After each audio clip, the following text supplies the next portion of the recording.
नमस्कार दोस्तों। बांग्लादेश के अंदर जब से यूनस सरकार आई है और शेख हसीना की सरकार गई है, तब से ही बांग्लादेश के अंदर एंटी इंडिया एक्टिविटीज चल रही हैं। उसके साथ में बांग्लादेश की ये जो नई सरकार है, उसके द्वारा पाकिस्तान से अपने रिलेशन को बेहतर किया जा रहा है। थोड़े समय पहले मैंने एक वीडियो के अंदर आपको बताया था कि बांग्लादेश और पाकिस्तान के बीच में पहला शिपिंग रूट आ गया है और पहली शिप वहां पर डॉक कर दी गई है। यह अपने आप में काफी कंसर्निंग है, क्योंकि बांग्लादेश और पाकिस्तान के बीच में जो ट्रेड रिलेशन है, ये लगभग 50 साल से बंद है। और जब मैं 50 साल शब्द कह रहा हूं ना, तो आपके दिमाग में आ रहा होगा कि बांग्लादेश को बने ही 50 साल हुए हैं। 1970 के समय पर जब बांग्लादेश नया बना था, उसके बाद से ही उन्होंने कोई भी जहाज को पाकिस्तान के बांग्लादेश के अंदर अलाउ नहीं किया था। इवन डायरेक्ट ट्रेड रिलेशन भी देखने को नहीं मिलते थे, श्रीलंका वगैरह के जरिए व्यापार करते थे। बट 50 वर्ष बाद बांग्लादेश ने पाकिस्तान के शिप्स को अलाउ किया बांग्लादेश के अंदर। इतना ही नहीं, रिसेंटली एक और मेजर डेवलपमेंट हुआ है। 5 वर्ष बाद 2018 से कोई भी डायरेक्ट फ्लाइट पाकिस्तान से बांग्लादेश में देखने को नहीं मिलती थी। मतलब लोगों को पाकिस्तान से बांग्लादेश या बांग्लादेश से पाकिस्तान जाना होता था तो उसके पास में कोई रास्ता नहीं था। अगर वो जाना चाहते थे तो किसी और कंट्री के थ्रू जा सकते थे।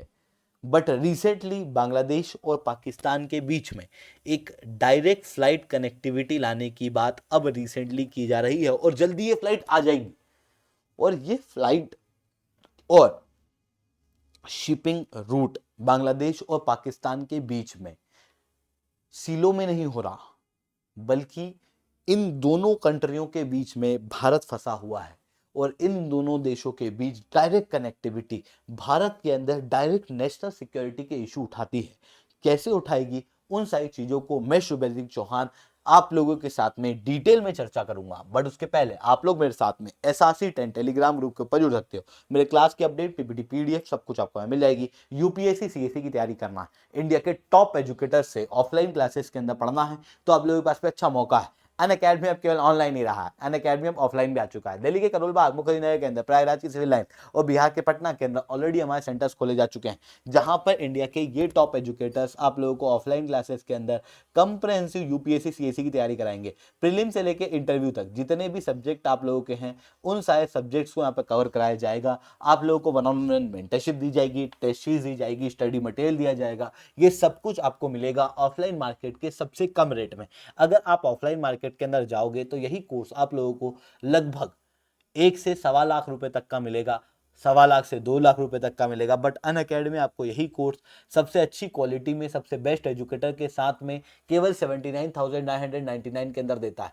इवन इस कोर्स के साथ में अनअकैडमी वो सारी चीजें आप लोगों को अवेलेबल कराएगा कि आपने एक बार अनअकैडमी को ज्वाइन कर लिया तो उसके बाद में आपको एक्स्ट्रा कोई भी खर्चा करने की आवश्यकता नहीं पड़ेगी। चलिए दोस्तों, अब समझने का प्रयास करते हैं यहाँ पे हुआ क्या है। देखो, यहाँ पर आप लोगों को बांग्लादेश दिखाई दे रहा है और इधर है पाकिस्तान।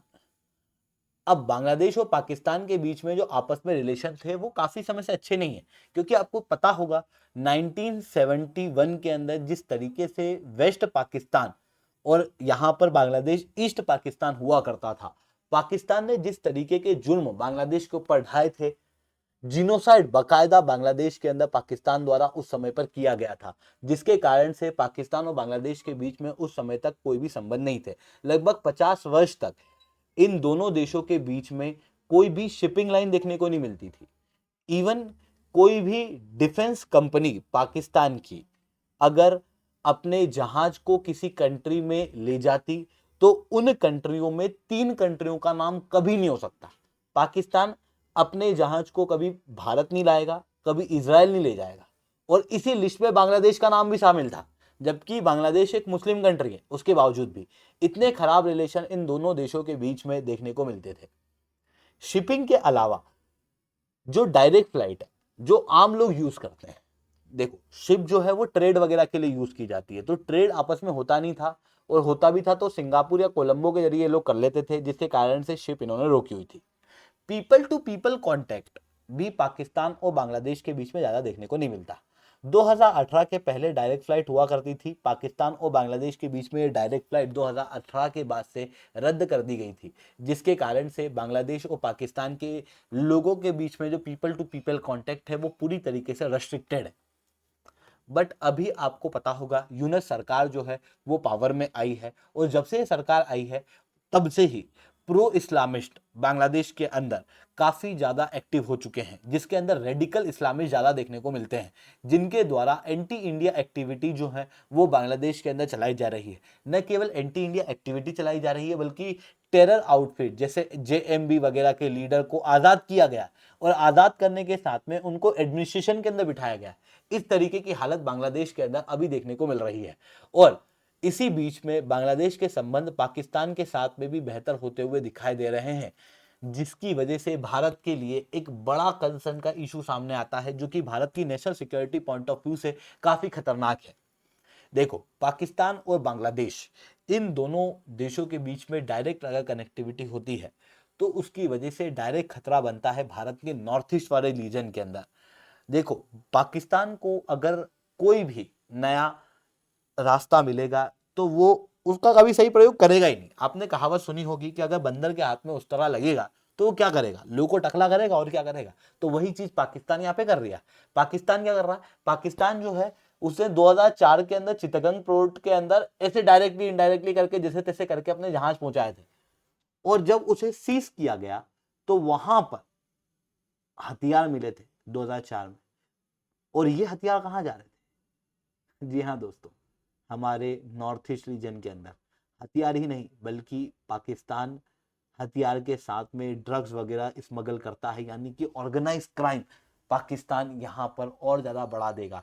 इवन आपको पता होगा बांग्लादेश के अंदर जब शेख हसीना की सरकार थी तो उसके द्वारा भारत को बांग्लादेश के पोर्ट का एक्सेस दिया जा रहा था, और ये पोर्ट का एक्सेस भारत के नॉर्थ ईस्ट रीजन के डेवलपमेंट के लिए बहुत इंपॉर्टेंट था। जैसे आप यहाँ पे मणिपुर मिजोरम वगैरह देखोगे तो इन रीजन को आप पूरा लैंडलॉक देखोगे, और अगर यहाँ के लोगों को व्यापार करना है तो वो इधर आए और कोलकाता से अपने सामान को एक्सपोर्ट करें, जो कि बहुत लंबा बढ़ जाता है और कॉस्ट भी बहुत ज़्यादा हो जाती है। तो बांग्लादेश ने कहा था कि भाई आप चिटागंग पोर्ट का प्रयोग कर सकते हो, तो चिटागंग पोर्ट से क्या होगा कि डायरेक्ट हम लोग हमारे सामान को एक्सपोर्ट कर पाएंगे। और इवन चिटागंग पोर्ट के अलावा मोंगला, मतरबारी पोर्ट, ऐसे कई सारे पोर्ट जो है भारत को दिए जा रहे थे, जो कि चाइना को काउंटर करने के लिए भारत के लिए काफी ज्यादा इंपॉर्टेंट था। बट अब क्योंकि ये शिपिंग लाइन शुरू हो चुकी है और बांग्लादेश के अंदर एंटी इंडिया एक्टिविटी शुरू की जा चुकी है, तो फिर ये जो पोर्ट का एक्सेस है ये भी अपने आप में भारत के लिए काफी ज्यादा खतरे में है। ये चीज यहाँ पर देखने को मिल रही है। इसके अलावा पीपल टू पीपल कांटेक्ट होना, डायरेक्ट आतंकवादियों को पाकिस्तान से बांग्लादेश के अंदर सप्लाई करने में एक बहुत ही मेजर डेवलपमेंट होगा। इस बीच में भारत को क्या करना चाहिए, ऑब्वियसली बांग्लादेश के अंदर जो इंटरिम सरकार है उसे हटा के, क्योंकि ये इंटरिम सरकार है, ये केवल उस समय तक है जब तक कि नए इलेक्शन नहीं आते, और जो बीएनपी पार्टी है उसके साथ में भारत की ऑलरेडी बातचीत हो चुकी है, और उन्होंने कहा है कि भाई हम कोई भी एंटी इंडिया एक्टिविटी नहीं करेंगे, क्योंकि बीएनपी पार्टी को बहुत अच्छे से पता है, इवन बांग्लादेश को भी बहुत अच्छे से पता है कि उसे भी भारत की आवश्यकता है वेस्टर्न कंट्रियों के साथ में अपने रिलेशन को अच्छा बनाने के लिए। इतना ही नहीं, भारत एक बहुत ही मेजर ट्रेडिंग पार्टनर बांग्लादेश का देखने को मिलता है। वहां पर साड़ी से लेके हर एक सामान भारत ही बांग्लादेश के अंदर भेजता है, और बिजली के लिए भी बांग्लादेश को भारत की बहुत ज्यादा आवश्यकता है। इसी कारण से जो आने वाली बीएनपी पार्टी है वो भारत के साथ में अपने रिलेशन को सुधारना चाहती है। बट जब तक ये यूनस सरकार यहाँ पर रहेगी तब तक सारी दिक्कतें देखने को मिलेगी, और यूनस सरकार यहाँ पर इलेक्शन कराना चाह नहीं रही है, तो भारत को यहाँ पर प्रेशराइज करना चाहिए प्रो डेमोक्रेसी के नाम पे कि भाई डेमोक्रेसी लेके आओ, डेमोक्रेसी लेके आओ, इलेक्शन कराओ, इलेक्शन कराओ, और ग्लोबल लेवल पे इस तरीके का एनवायरनमेंट क्रिएट करना चाहिए ताकि यूनस सरकार जो है वो यहाँ से हट सके। आई होप ये सारी बातें आपको समझ में आई होंगी। लेक्चर अच्छा लगा तो लाइक करना, लेक्चर बहुत अच्छा लगा नीचे ऐसा 10 कमेंट करना। यूपीएससी सीएससी की तैयारी करना, इंडिया के टॉप एजुकेटर से ऑफलाइन क्लास के अंदर पढ़ना है, तो आप लोगों के पास में बहुत अच्छा मौका है। अनअकैडमी अब केवल ऑनलाइन नहीं रहा, अनअकैडमी अब ऑफलाइन भी आ चुका है। दिल्ली करोलबाग मुखर्जी नगर के अंदर ऑलरेडी हमारे सेंटर्स खोले जा चुके हैं। अगर आपको हमारे सेंटर पर विजिट करना है तो बिल्कुल से कर सकते हो। ठीक है दोस्तों, आज के इतना ही। That's all from my side. जय हिंद, जय भारत।